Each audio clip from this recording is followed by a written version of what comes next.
ನಮಸ್ಕಾರ ರೀಪಾ ಎಲ್ಲ ದೊಡ್ಡ ಮಂದಿಗೂ ಹೆಂಗದಿರಿ. ನಾನು ನಿಮ್ಮ ದೀಪಾ ಗೌಡ. ಎಲ್ಲ ಪಲ್ಯ ತಿಂದ ಬೇಸ್ರಾಗ್ರೆ ಇದೊಂಥರ ಆಲೂ ಪಲ್ಯನ ಟೇಸ್ಟ್ ಮಾಡಿ ನೋಡ್ರಿ.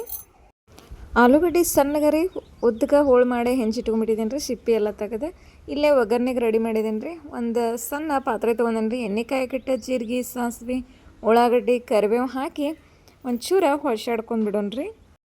ಯಾವ್ದು ಪಲ್ಯ ಮಾಡ್ಲಪ್ಪ ಅಂತ ಚಿಂತೆ ಮಾಡೋ ಹೊತ್ನಾಗ ರೀ ಒಮ್ಮೆ ಈ ಥರ ಪಲ್ಯನ ಮಾಡಿ ನೋಡ್ರಿ. ಇದು ಒಂಥರ ಟೇಸ್ಟ್ ಮಸ್ತ್ ಕೊಡ್ತೈತೆ ರೀ.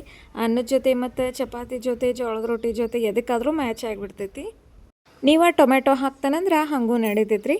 ನಾನು ಅಗದಿ ಸಿಂಪಲ್ಲಾಗಿ ಉಳ್ಳಾಗಡ್ಡಿ ಸ್ವಲ್ಪ ಕರಿಬೇವು ಹಾಕಿ ಒಂಚೂರು ರೆಡಿ ಮಾಡಿದೆ. ಇನ್ನು ಮಸಾಲೆ ಐಟಮ್ಸ್ ಆದರೆ ಸ್ವಲ್ಪ ಅರಿಶಿನ ಸೇರ್ಸತ್ತೇನೆ ಮತ್ತು ಧನಿಯಾ ಪುಡಿ, ಒಂಚೂರು ಗರಂ ಮಸಾಲ ಮತ್ತು ಮನೆ ಮಾಡಿದ ಮಸಾಲೆ ಖಾರ ಇತ್ತು ರೀ, ಅದನ್ನ ಕೂಡ್ಸತ್ತೇನೆ. ಇನ್ನು ಎಲ್ಲ ಮಿಕ್ಸ್ ಕೊಟ್ಕೊಂಡ್ಬಿಡೋಣ್ರಿ. ಇನ್ನು ಸಣ್ಣಗೇನು ಹೆಂಚಿಟ್ಕೊಂಡಿದ್ದೀವಲ್ಲ ರೀ ಆಲೂ, ಅದನ್ನ ಇಲ್ಲಿ ಸೇರ್ಸತ್ತೇನೆ.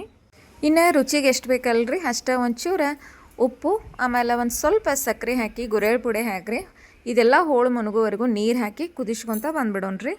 ಒಂಚೂರು ಸಣ್ಣ ಉರಿ ಒಳಗೆ ಕುದಿ ಹತ್ತಿಲ್ರಿ, ಯಾಕಂದ್ರೆ ಸಮಾಧಾನಲೆ ಕುದೀತಂದ್ರೆ ಗ್ರೇವಿ ಟೈಪ್ ಆಕತಿ. ಇಲ್ಲಿ ನೋಡ್ರಿ, ನಿಮಗೆ ಬಾಯಿ ತೆಗೆದು ತೋರ್ಸತ್ತೀನಿ ಎಷ್ಟು ಕುದಿಬೇಕಂದ್ರೆ. ಇಷ್ಟ ಆದರೆ ಇದ್ರ ಕೆಲಸ ಮುಗ್ದಂಗನ. ಇದನ್ನು ನಮ್ಮ ಕಡೆ ಹೋಳ ಹೆಸ್ರ ಪಲ್ಯ ಅಂತಲೂ ಕರಿತೇವೆ ರೀ. ಇನ್ನು ಲಾಸ್ಟಿಗೆ ಒಂದು ಚಮಚೆ ನಾನಿಲ್ಲೇ ಹುರಿದ ಶೇಂಗಾ ಪುಡಿ ಹಾಕಿದ್ರೆ ಇದ್ರ ಕೆಲಸ ಗ್ರೇವಿ ಥರ ಮಸ್ತ್ ಟೇಸ್ಟ್ ಕೊಟ್ಬಿಡ್ತೈತೆ ರೀ. ಎಲ್ಲ ಪಲ್ಯ ತಿಂದ ಬೇಸರಾದಾಗ ರೀ ಇದೊಮ್ಮೆ ಟ್ರೈ ಮಾಡಿ ನೋಡ್ರಿ. ಇದು ಒಂಥರ ಮಸ್ತ್ ಟೇಸ್ಟ್ ಕೊಟ್ಬಿಡ್ತೈತೆ ರೀ. ಇವತ್ತಿಂದ ನಂದು ಅಗದಿ ಸಿಂಪಲ್ಲಾಗಿ ಮತ್ತು ಹೆಲ್ದಿಯಾಗಿ ಮಾಡೋವಂಥ ಆಲೂ ಪಲ್ಯ ನಿಮಗೆ ಇಷ್ಟ ಆದ್ರೆ ದಯವಿಟ್ಟು ಲೈಕು, ಶೇರು, ಸಬ್ಸ್ಕ್ರೈಬ್ ಮಾಡಿರಿಪ್ಪ. ಇನ್ನೊಂದು ವಿಡಿಯೋದಾಗ ಮತ್ತೆ ಭೇಟಕನ್ರಿ. ಅಲ್ಲಿವರೆಗೂ ಬಾಯ್.